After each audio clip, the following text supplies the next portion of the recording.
Welcome to the Beet Goes On podcast. Today we have Amy, and I'm just going to let Amy say what all she does. Lots of things. Yes.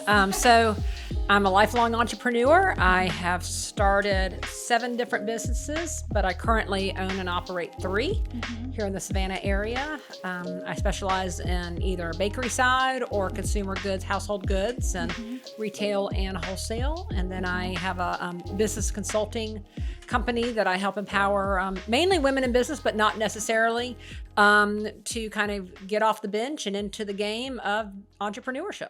Yes. And when I dug and did some research, and that was I was like, I got to get Amy on for many reasons. You know, I have through Beet Tan, I have all the spray tan partners, and I think sometimes they get sick of hearing me talk, because I think it's good to get mentors and assistance outside of it. You know, there's many layers to business, and all of those opinions are so important and valid. And I would say, like, there are different points of my entrepreneur life where, like, I didn't hear something and then I heard it later and it processed a completely different way from a different person. Do you see what I mean? Like, yeah, absolutely. I was talking to a client this morning, and she was asking me about basically my path to a bakery. She was wanting to open a bakery up in Boston. And so we were kind of going through that. And I said, well, there's many ways to basically put this puzzle together. Just because these are the things that work for me may not always be the things that work for you. I said, but I believe in taking pages out of other people's playbook because it enhances what I'm doing. I mean, there are some times that I'm just so overwhelmed with all of the things that I have to make decisions on that I really can't see a solution that is sometimes really right there in front of me. Amen, I'd say. Yeah. And then I call somebody and I'm like, I can't solve this problem. And they're like, seriously? And I'm like, really, I can't. Here it is. And they're like, have you tried this? Yeah. And I'm like, oh, well, that will work. Thank you. And so, no, you do. You need to see. That. Yeah, absolutely. You need that friend. You need that mentor. And Emily Bardron, a close friend of mine that does Mamie Ruth and Easton Up, she's now got Mess Hall. We like to do like the full-on like Tony Robbins stuff because we like eat it up, dude. We did this other thing called Aspire because sometimes I also need like the spiritual, emotional, that part recharged. I need that, like that side of it's just as important as the business. Absolutely. You've got to feed both sides of your body, no matter how you approach that spiritually or just kind of as a human. Yeah. You have to feed all of those parts because, I mean, life's just not one dimensional. And you need to. So tell us a little bit about that, about the that company. The consulting company? Yes. And what's the name of it? Lady Bizwiz. Lady Bizwiz. Yeah, I was like, I'm going to say it or I'm going to butcher it. Okay. Try to go pretty simple. I love it. When I saw the name, I was like, that is the cutest dang name. So Lady Bizwiz. So, I have been business mentor. I'm actually the vice chair of SCORE Savannah, which is basically a mentorship that's a national thing. And I'm just really passionate about mainly women in business. I take clients no matter what, it makes no difference to me. But what I find with women in particular is what you just touched on. We can go, and then that mental, bucket just diminishes, and we don't always know how to fill it up. Yeah. And as women, what we do, instead of going, let me call a friend and get them to fill me, because we have to have other people fill us. They start this negative talk. I'm just not good enough. This isn't for me. I shouldn't have done this. I'm way over my head. And this mantra begins in them that really extinguishes what was a really great idea. Yeah. Because they just can't keep the motivation. And so for Lady Bizwiz, what I really call myself is a business engine based on kind of the idea of the little engine that could, the story from when you were a kid. And sometimes somebody just needs to hook themselves to an engine. I have tons of energy, but I'm like a sprinter in my energy. I really don't love super long periods of repetitive tasks. It really kind of frustrates my brain. Yes, me too. So if you love that, come find me because I love to hook up with people who love really long-term repetitive tasks. But, but I have a ton of energy. I'm really fast out of the gate. I really understand and see solutions and pathways in people's businesses pretty quickly.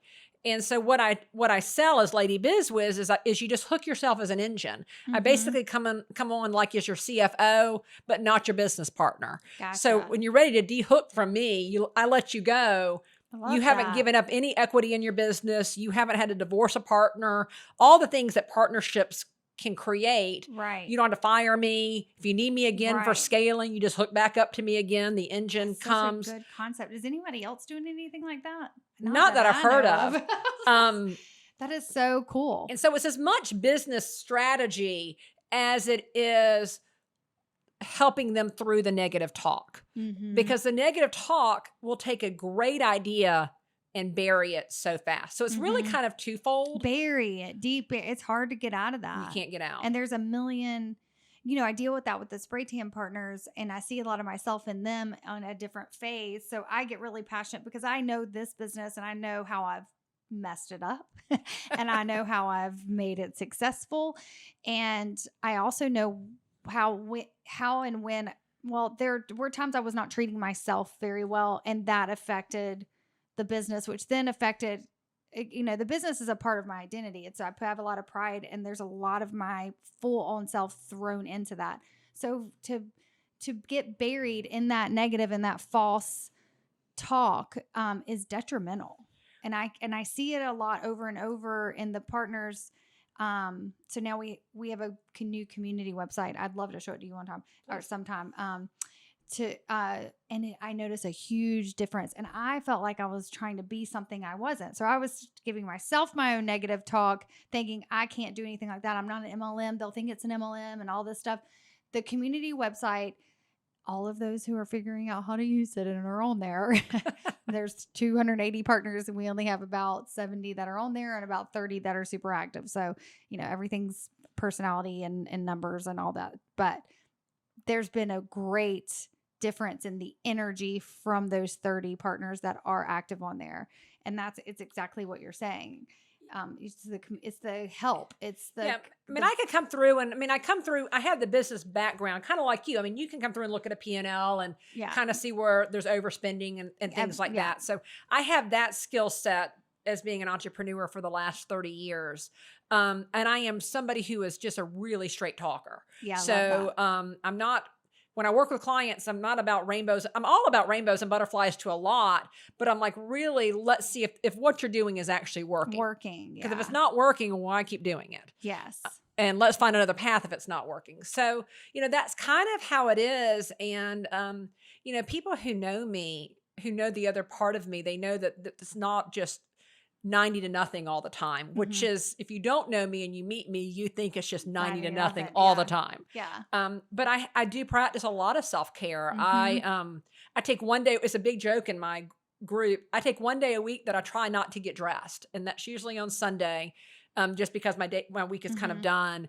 And if I can stay in my pajamas all day, that means I'm not going to do anything. I'm not working. Down. I do nothing. So I have a day. Love that. I'm also a voracious reader. So I read, what's your favorite book, like your most recent book? So right now I'm in the middle of this Sarah Moss series, Court of Thrones. And oh, I've heard. Yeah. I just finished the third book last night. Dude, somebody else recently told me about this. I'm in a book club, but I took a step out the book club because I'm into reading all these self-help books. So I don't read any of those. Yeah. I'm a big big into it. There's one called the E-Myth, which kind of it's about a baker. She bakes pies, and the guy came in, and he was like he came in to look at her numbers because she was exhausted. So that's that book, which I read recently. The man that was in the book helping the woman that was a baker is you. He comes in, he goes through the numbers, he also goes through the structure, and he taught her to stop baking the damn pies and to run the business. And it's a really good book. I'll read it again because I get caught up in the day to day. I was shipping last Monday. I shouldn't be in there shipping. I need to be. It's marketing and hard. selling. I mean, It it's is hard it's hard to balance it. Absolutely. And again, I hate to keep going back to the women thing, but as women, our instinct is to do it all. We like to have a finger in everything. Yes. And it feeds us, I think, in our feminine spirit that we do that. I mean, it's just, I think it's a natural inclination. Yes. And so a lot of women entrepreneurs, You feel like you're doing something wrong if you're not. Right. I mean, it's if you let those dishes sit for a night, I mean, you have failed somehow your family. Yes. It's like so dramatic. The family's coming to an end because I didn't get the dishes done tonight. Yes. And I'm like, well, no, the family is not coming to an end. I mean, but it's what we do as women. And if I'm a mother, I've got 3 children who 2 are in college and my last one's getting ready to graduate from high school. So I'm really kind of barreling into that empty nest phase. Yeah. I had my son young, so I went through it. He's 22. I went through it already. And that's when the business started thriving. Well, no. And my husband says every time I lose a kid to something, I open another business. And he goes, so please don't do any more businesses. You've got 3, you've got more than enough. But no, it is about that balance because the number one thing people ask when they know about what it's like, well, do you sleep? That's the first question somebody asks me. And I'm like 8 hours every night. Yeah, I sleep 8 hours. Yeah. I get confused. Because I do real estate, I do the podcast. People are like, when do you have time to do anything? I actually do have a lot of time. If you manage it well, you can. It's about managing it. Yes, it really is. And balancing it. But it's, that's kind of been. But I'm passionate about that. So when you had actually put out the other day this is my big message about the whole thing is that we don't have to be perfect, especially as women entrepreneurs. We will skin our knees. We will sometimes come in, kind of a hot mess. And, we're emotional. Yes. We have periods and and strong emotions and hormonal changes and perimenopause and all the things. And we can do it with all of those. Yes. Oh, absolutely. But you've got to hook yourself to people in those moments. And what would you say to someone that maybe, I deal with this as she's in a small town and she hasn't found, that's why my community website and my community page is so important. We do calls every Tuesday because some people legit, there's one of the Springton partners in particular that her family was not supportive of this jump at all. And so I take it very seriously that we support her. And so I've got some of the girls who, have their businesses that are high up that have the brick and mortar. She went full in and rented a brick and mortar. My business, you can start out mobile. And, I want to make sure I'm supporting her. So what kind of advice could you say to someone who maybe, can't see that community, like how to find those people? Because they're out there. They are. And I have always found my community has come to me when I serve my community. Yep. So I'm a big advocate at my lowest entrepreneurial moments. I served as a chaplain at the hospital. Oh, I love that. And so I had a moment. We had lost our business. We'd built this $14 million a year company, so it was fabulous. We lost our business during the recession in 2008, and I didn't know what to do with myself. I was broken. I was just beyond wounded. And I got an opportunity to volunteer as a chaplain at a local hospital here. And I did it like a full-time job. I didn't have a job. I volunteered. And I tell people, I said, I got healed at a hospital, not from cancer or from heart disease from helping others. Just from standing in the gap of really devastating moments. Mine felt devastating. It was. Financial loss is devastating. Yeah. But I stood in when they took people off life support. Yeah. And that becomes really devastating. That is not something that you can go out and reinvent. And it gave me the healing in my soul to go out and open the macaron business and realize that I wasn't kind of a one-hit wonder, that what's threaded through me can be duplicated again and again and again with whatever widget. That's really beautiful too, that you did something so selfless after going through something that made you feel defeated and do that. And I've seen it over and over, especially in strong, like your presence, like your energy is so strong and powerful. But also like warm and kind. That story is going to help.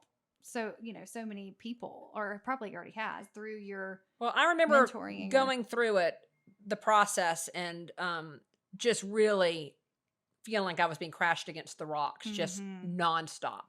And I remember this little whisper that I wasn't interested in hearing actually at the time at all. I was just so devastated. But this little whisper had said, one day you will be able to tell the story, and one day somebody, and I'm like, I'm never going to be able to tell the story. It's embarrassing. It hurts. I don't want to share those layers of me. I don't know. No, never sharing the story. But they were like, one day you'll share the story and somebody else will understand that you're not defined by your failures. Things fail. And you're not defined by that. You're not any more defined by that than you are defined by your successes.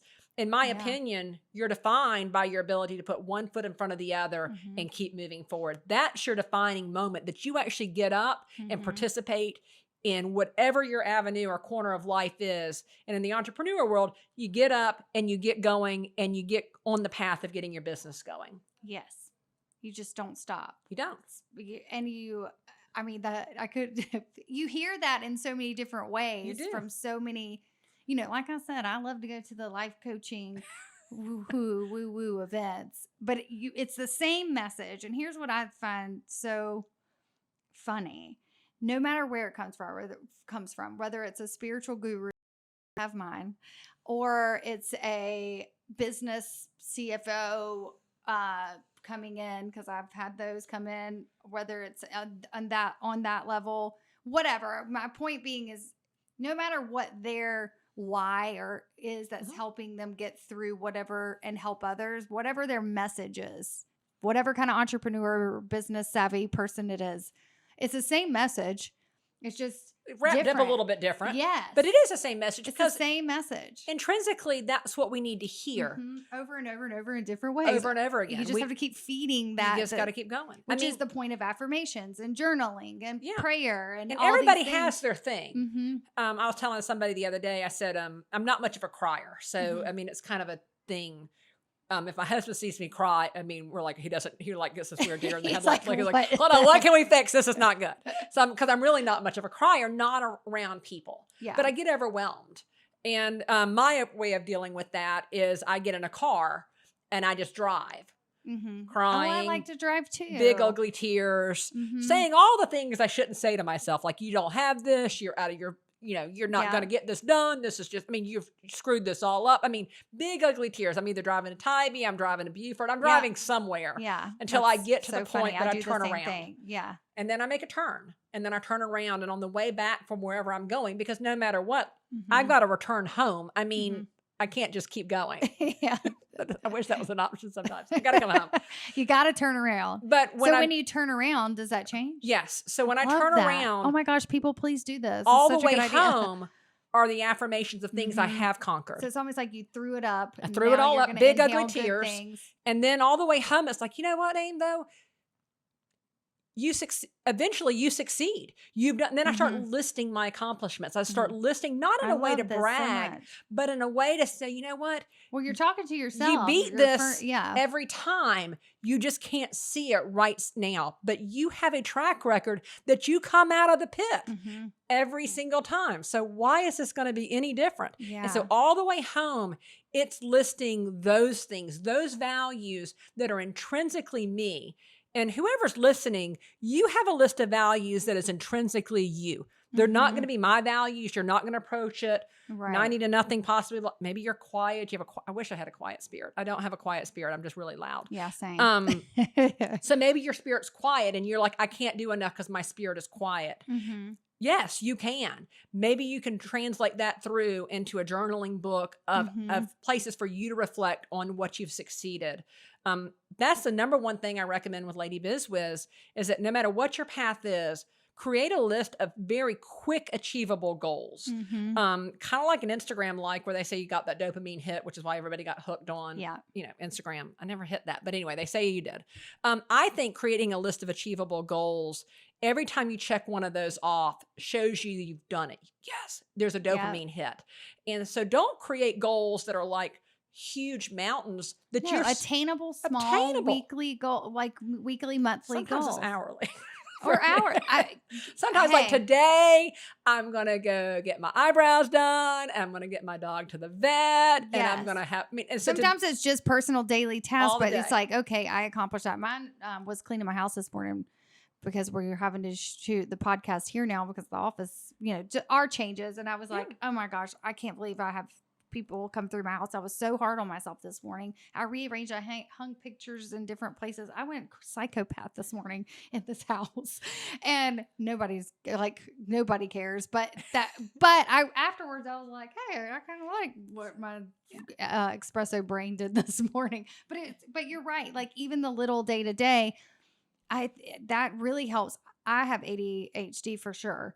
Non-medicated. I just want to live by the, grab the bull by the horns and figure this stuff out. I'm actually doing a lot of research on how it affects women. It affects women differently, and it's often misdiagnosed as like bipolar or crazy. So in my case, crazy. Then I probably have that same trait. Yes, it's like it's a gift for multitasking, though. But what you said, that little thing that you just said. I do that, but I think I need to give myself credit for make the goal. Like it's essentially what I did today. It feels so much better it would have felt better this morning if I would have wrote it down and then saw that I accomplished it. It's a way of tricking your mind. And I also loved what you said about driving down the road and just letting that stuff go and then turning around and reversing it before you got home. It's going to make you a better mom, a better wife, a better business owner by getting all that negative out. But you have to give yourself permission to get it out. Yeah, it's okay. You can't stuff it in there. It's going to come out somewhere. And I'm not somebody who likes to put. I don't put that out like in a public platform. I mean, like I said, there's only well, now all of your listeners know that I cry, ugly, and drive. And before that, it was only like 8 people. Thank you for being vulnerable. So now everybody knows. I recently posted something. And I was like, I'm just going to be. Actually, last year I was on this podcast called Let's Get Vulnerable that had millions of downloads. And it was about my personal life. It was about relationships, which was really hard. Because nobody wants to know about your breakups and your relationship issues, but I just put myself out there. I didn't call him by name or anything, but I was on the podcast and spoke about the relationship. But my point in saying that is it opened up this vulnerable side of me. And then when I saw how it helped people and brought people closer to me, it was worth it was worth it. It was worth being that vulnerable and opening myself up. Oh, it always is. It's just, and you just have to, but it doesn't make me less. It doesn't. At all. The people who know me. But that is a trick. It doesn't make me less. Ourselves. Yeah, it doesn't. And I'm no less the badass that I was before the if day anything, before. You're more because it takes a lot of courage to do that. But I'm back in the game. Yeah. And so the people who think that I have the answers, which I don't. I mean, don't be fooled. I don't. Watching someone go through something, come out on the other side is then inspiring to someone who thinks they can't do something. But you can. Yes. So you can. I mean, hear this above all things. You can. Mm-hmm. I mean, sometimes you have to be intentional. Sometimes I had to be intentional about getting up out of bed, getting dressed, because nothing about me felt like that. Mm-hmm. The natural part of me did not feel that way. Mm-hmm. And so on the days that I don't feel that way, except for Sundays, because I try not to, but on the other days that's your day to do nothing. It's intentional. Business does not happen, to loop it back to around that.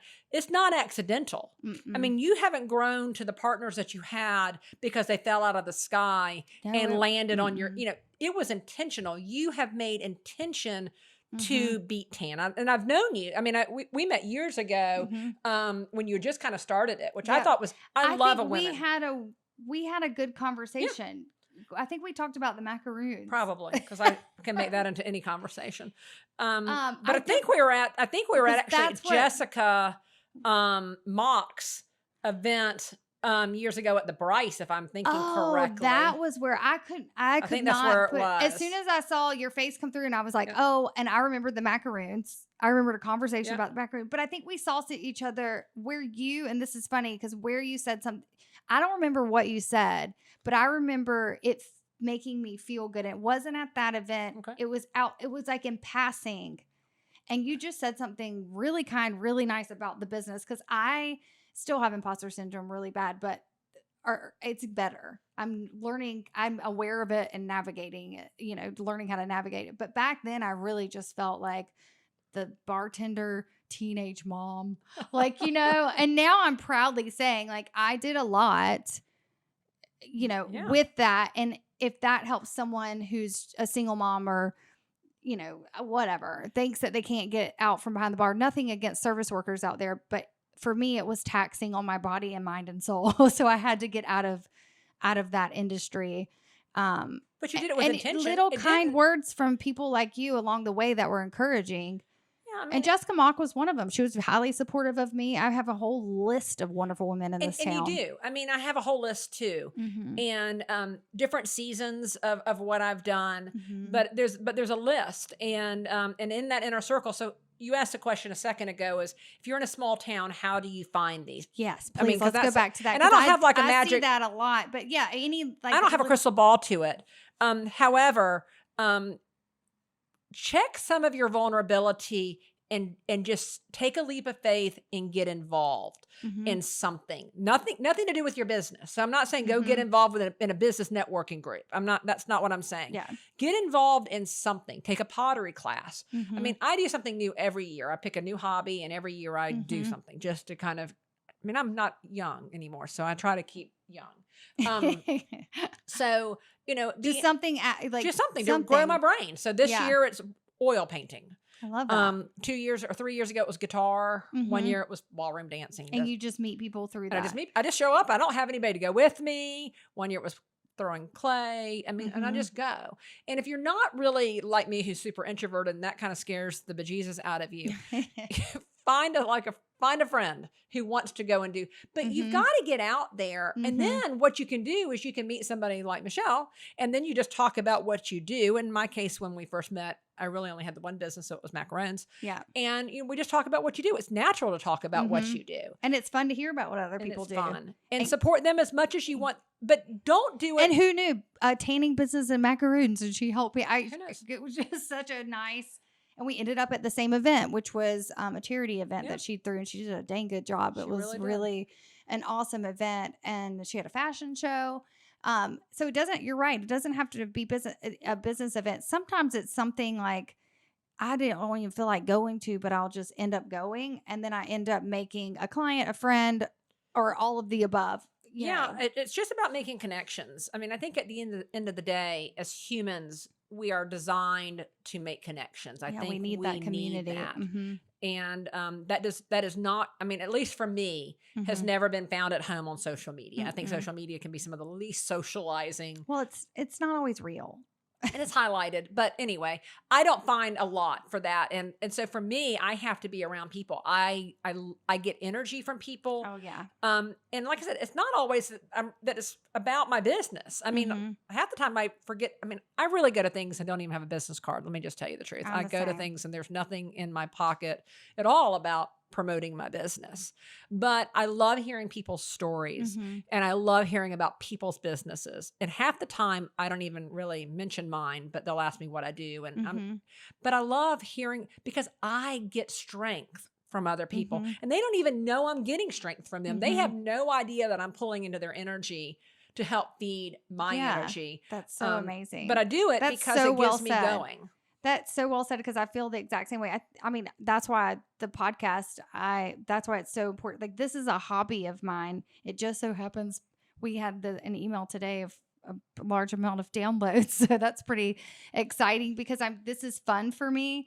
And I love that it makes we've had newer business owners on here and it really makes them feel seen and heard and important because I think it's easy to say, well, so-and-so's business is doing well. I remember being really intimidated by Elizabeth that owns Satchel and thinking oh my gosh, really feeling like I could never be there. And she's the kindest person. She was one of my first guests on the podcast now. But I remember being intimidated by successful women and feeling lesser than. And I don't feel that way anymore. And now I'm, able to host these women that mentored me that I looked up to on the podcast. And they feel seen and heard by me. And it's just so cool. So that having you on here is so inspiring because you just articulate it so well. It's so important. It's so needed. And that I would those make it, connections are so needed. Look how far I've come. Thank God for connections. and I would gather a guess that the women that you were intimidated by, when you got to know them, you realized we they have were so much in common. they were not worth being intimidated by. They Mm-mm. just they were would have given you what knowledge they had Mhm. because they're just people. Right. And it's so, they're just humans. We're all just humans. And if you've got a servant's heart, and Elizabeth the Satchel does, I mean, there's a lot of really powerful business women in this town Very much so. that want to serve Mhm. other women in business for no benefit of their own, Mhm. just to watch other women rise up. There's a lot of them. There's a ton. And if you're intentional about finding them, because at the end of the day, what is my I think husband also if you are that, it just they come to you. They I do. think magnetically it's happened, organically that's happened where they've come to me through my serving heart, through the way what I'm putting out there, I'm getting the same in return. And I've always found the whatever I put out, I get like tenfold back. Yeah. It is so incredibly crazy to me. And you have to have eyes to see it You too. do. Yeah. It's easy to get caught up. I'm glad that you said that, because it's easy to get also caught up in the negative whenever you've got a lot of stuff going on, especially when you have kids and a business, a husband, animals. I get it. Yeah. I have all of those things too. And some days, I mean, just recently, my son wrecked the truck. I helped him get his first truck in his own name, helped him out financially with that. He wrecked it after the first car payment. And then his apartment complex burned down. Oh. So he's lost every piece of clothing he has, like it, whatever.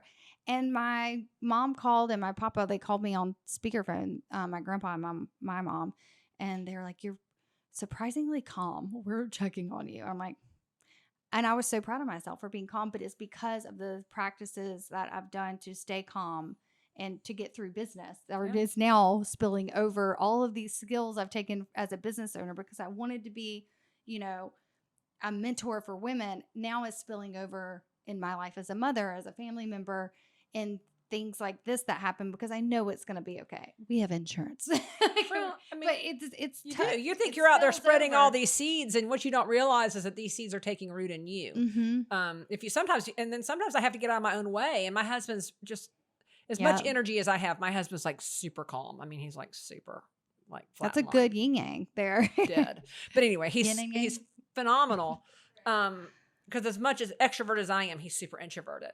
But he'll pop these little wisdoms, and I'll be raging I about love whatever, that. and I'll be like, la, la, la. I love those little nuggets. And he'll look at me and he's like, "So Aim," he goes, "You talk to people all the time." He goes, "When are you going to take your own advice on this situation and approach it the way that you tell somebody else to approach it?" Yeah, like Really, give yourself really advice hate when you're right. Okay. Really, I'm not going to live Sometimes that down. too, I think you just need to get, like you do in the car, just get it out. Because the answer. It's just got to get out of your own way, just like you said. If you're in the service industry, you understand that. Sometimes you just get in the weeds. Sometimes and you just got to get out of the weeds. Yeah, that's perfectly said. Very well put. I am pleasantly surprised by this interview. I knew you were going to be great, but you're awesome. I actually would love to have you. We have a 10th anniversary Beet Tan get together on May 18th. I don't know if you're going to be around at all that weekend. But we're going to Actually, we're pretty good. My last festival I have is I think May 11th, and then I'm really kind of free for the summer. So I'd love to have you we're going to do a brunch, a lunch, a dinner, whatever the There's time food frame. involved, yes. Food's all covered, and we're going to be in the basement of Java Burrito. Oh yeah. And some partners are flying in for that. Oh, so wow. I just think 10 minutes of listening to you would be super. As soon as you started talking, I was like, man, she just need, because I've been in their shoes. I know where they're at, and it's little things and people like you on my journey that help me keep my head up and help me keep going, and knowing that I'm not a failure and that I do deserve it and I am worthy of all of this. And I got out of my own way, and I love your story and what you've been through and the businesses that you have. And I don't know, you just have a really good voice. So I mean, I've enjoyed running. I mean, I'll tell you. I mean, I thought about the Lady Bizwiz thing for about 2 years, and I didn't really feel. Yeah, what made it? What got you there? I didn't. I've been doing. Are we running out of time? No, you're right. No, I can do this long. Oh. I want to. I was. I've been doing the mentoring thing for a while. but really just because I love it. So not really with a financial point or piece to it, just because I loved it. Yeah. Because it's really kind of my heartbeat is Yeah. to watch people. But I had been kind of like on the fence about turning it into a business because I already have 3 other businesses. And so, how much for me do you need? But we were having dinner with a friend of mine and she's like, I just think you need to pull the trigger on it. I just think you need to do it. She goes, what do you have to lose? I mean, again, what do you, and I'm like, and I had been doing a podcast, a Lady Biz Wiz podcast about entrepreneurship. Oh, really? Yeah, I haven't done it in about a year and a half. So I've got about 20 or 30 episodes that we've done. It was just really kind of hard to kind of fit it in to my schedule, but we were doing that and I wrote a book. I get that. And I wrote a book about this. So everything we're talking about is in this little workbook. Oh, awesome. And it's more about how to get your business. It's called a launch quick start book to get your idea from idea to the marketplaces. And it's got a little workbook in it and it's not very long. That's cool. And so and my husband's like, Amy, he goes, you talked about it. He goes, just do it. And so I threw it out there and the first 2 months I got 6 clients. And I mean, I do all kind of different ways. I have a small little 4-hour get your ideas to me. We work through on the business and then I have ones that are longer. So I love doing it. And what at the end of the day, I find is what you just said, the clients are like, yeah, you really do help with all the financial stuff. I mean, because I can look at it, help you get a website, get you off the ground. I mean, all the parts and pieces that are required for a business. Yeah, that you have to have, like the main foundation. You have to have all of those. And I can do those. And I had talked with clients, they're like, I've been working on that for 3 months. And in 10 minutes, you actually had I'm like, well, I've done it 1,000 times for people. So I mean, I can just rattle it off 1, 2, 3, 4, 5, 6. Let's just make a list and go. I have like 5 people in my brain that you could help right now that I'm thinking of. And so I have that. But I mean, I'm working with this lady doing this, these dog treats, and she was at a market and we were trying things. Something wasn't working the way we wanted it to, or she wanted it to work. But I'm like, I think it's actually better. It's not going to work that way. And let me show you why. And I helped her get her pricing together because a lot of people don't know how to price things. So I run the numbers on how you price it, wholesale, retail, things like that. And those are all business things. But at the end of the day, what I always hear from my clients that they're like, yeah, but you just make it sound so simple and I can follow what you say. And I'm like, well, isn't that kind of the point? And isn't that why you hired me? And my husband says I talk too fast. And I'm like, so you get a lot out of me in an hour. If you get me for a whole hour, you get a ton because I just rattle off like this for an hour. And at the end of the day, that's what it's about for me. It's it's a yin and a yang in your business because your business is not just numbers. It is as much you emotionally and mentally as it is you financially and economically. Those 2 things, those are 2 buckets that you have to watch both of them at all times. And they're not, they kind of fluctuate, but those are both things that if you're not, they're so important. You're going to, I mean, what am I, mama goes down, the ship goes down. I mean, it's so true. It's so true. And coming out of it's so important because me coming out of a service industry job, learning the money with a business that then turned into a company, 2021, and I had a bookkeeper that stole $30,000 from me sneakily over a year. Of course. So I don't usually take it in one fell swoop. I would have noticed it in one. But my goodness. So I just was like, and what that taught me was you've got to dig into your money and you don't want to do it. It scares the hell out of you. I didn't feel like I could. Well, people who are creatives on the creative side, the money piece doesn't come as natural. But when I talk, and that's okay. I'm okay. The business is fine. The company is fine. Like, I just want people to know, like, you don't have to know that. You just have to find people to know it and make sure you keep your eye on it. Yeah. And again, I mean, I talk about that in my book a lot about, this is my number one thing. I hate repetitive tasks. I mean, it's just, I can do them. I can do them, but man, I am counting down the days that I don't have to do them. I mean, sometimes the hours I can do them because I have enough self-control to do what needs to be done. Right. But you do not enjoy it. I don't sing in that place. So what I do when I start a business is because when you start a business, and I'm sure you will say the same. When you start the business, you're all the buckets. You're doing all the parts and pieces. You're doing the marketing, you're doing the finance, you're doing the product development, you're doing the packaging design, you're doing it all. Because unless you have just a bunch of money that you can throw to hire, you have to. You have to. But what for me I do is I'm really good at the design. I have a background in graphic design, so the design's really easy. I love the finance stuff, so I love to look at a P&L and figure out pricing. That's kind of super fun for me. I'm glad that's fun for you. I don't love the marketing piece. I really never do anything on social media. I mean, if I post anything, you're lucky if I've taken a photograph. So I hate that. And then I hate repetitive tasks. And so I'm scaling as quickly as I can scale to hire my first person to take over the repetitive tasks for me. That you don't want. Yeah. That's always my game plan. How quickly can I make enough money that I can get to start onboarding people that are the yang to my yin? So their skill set and their happy place is in the fact that I know exactly what I'm doing today. And it's going to be the same thing for 8 solid hours, which makes me want to like curl up and like not. It depresses you. See You the don't sun. love that. I hate it. So that's what I do in business. So when people ask all the time about business, who should I hire first? I'm like, don't hire you. Yeah. Hire some. I'm like, nobody needs in my business more of me's. Good gosh, we don't need any more Amy's in my businesses. We need the opposites of Amy's. We need the people who can do that. And because that creates a good team. And then the other thing is I really could care less if I'm the smartest person in my room. Yeah. That's really important. I don't care. I mean, if you've got a better idea and you can tackle it and I don't have to be involved and it's going to scale and it's going to, profit, everything has to kind of follow to a profit in business. Like you can be a successful business owner and have smarter people, people smarter than you that work for you, because being an entrepreneur is its own, and being a business owner is its own. Like I have had to learn how to take pride in the things that I know how to do and not feel intimidated for getting someone to do something that I don't know how to do. I'm over that now. Like I could care less now, but there was a big part of me before where it was hard to let that.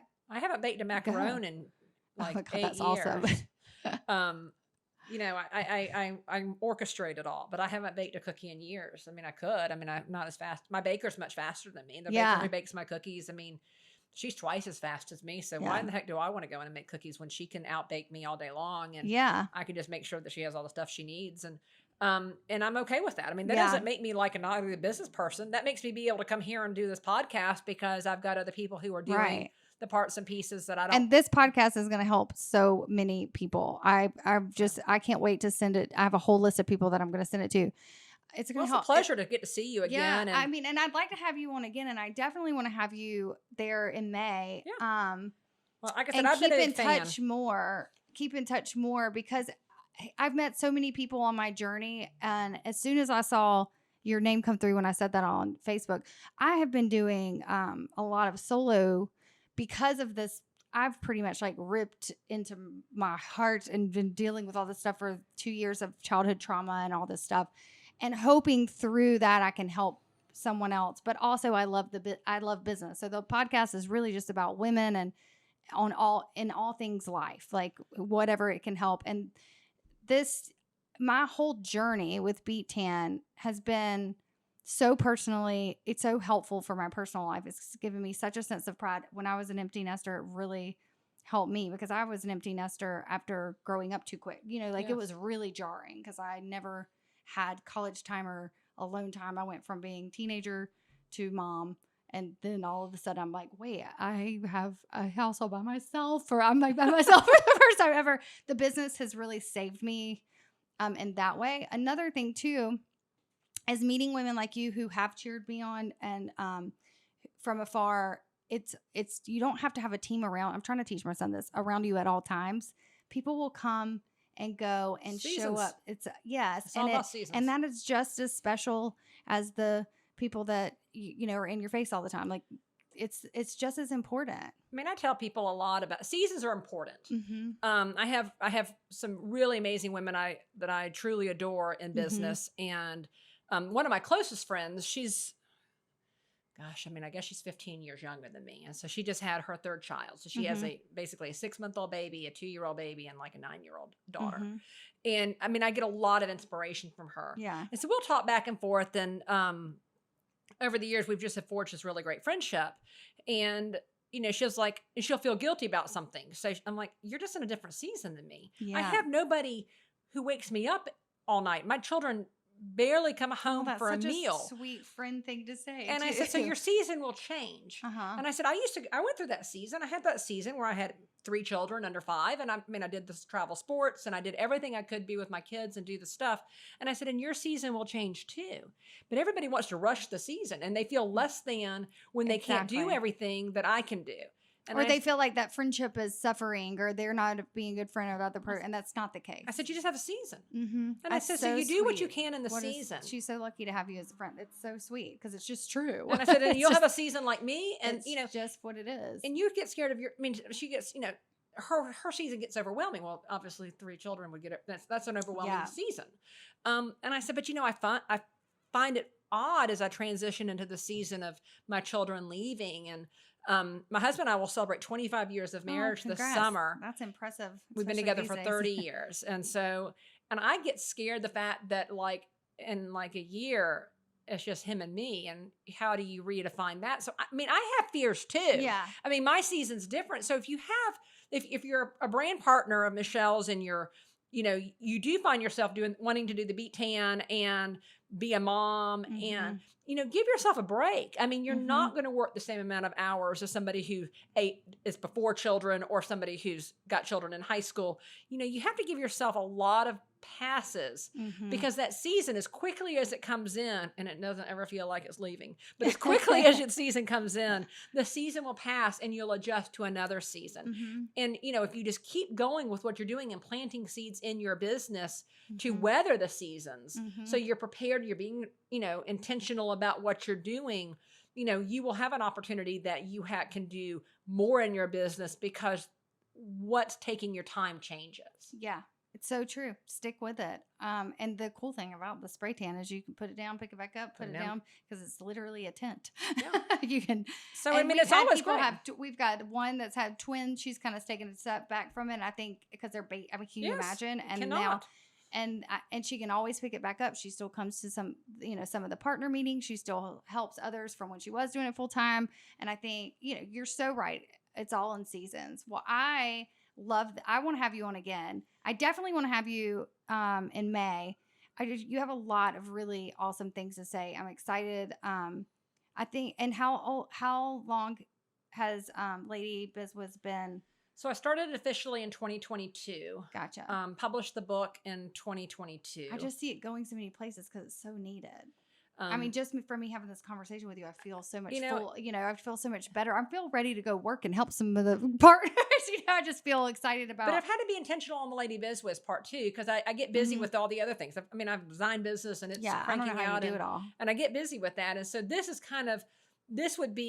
this is my swan song of what I love. It's like me and the podcast. But the other parts pay my bills. I live off of my income from my other businesses. And I do Lady Biz Wiz. When I pick up a client, I don't go out intentionally and kind of grab clients. However, they find you.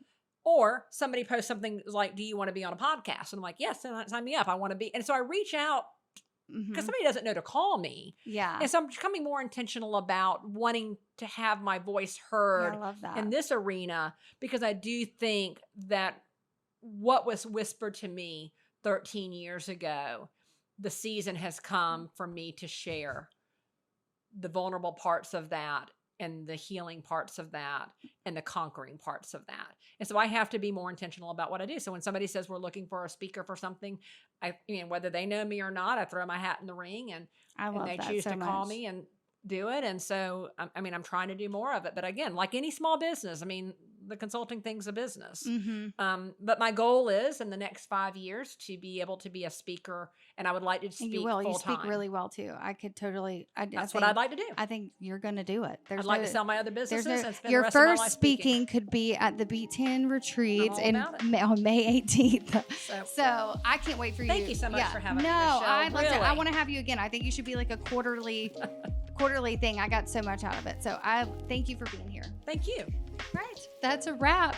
Oh, yeah. Say. LadyBizWiz.com, and it's LadyBizWiz.com. We'll have a link to my podcast if you're interested in that. It's just an entrepreneurial podcast. There's a link to digital download of my book. or you can order the book online through that. And then there's a menu of different business services that I offer. And then, like I said, if you're in Savannah, I'm around here constantly. She's great. She was a sweet little voice in my head years ago, and I'm so glad to have her on the podcast. Thanks for the it was plug. I awesome. never plug. I always forget to plug Yeah, what I do. Yeah.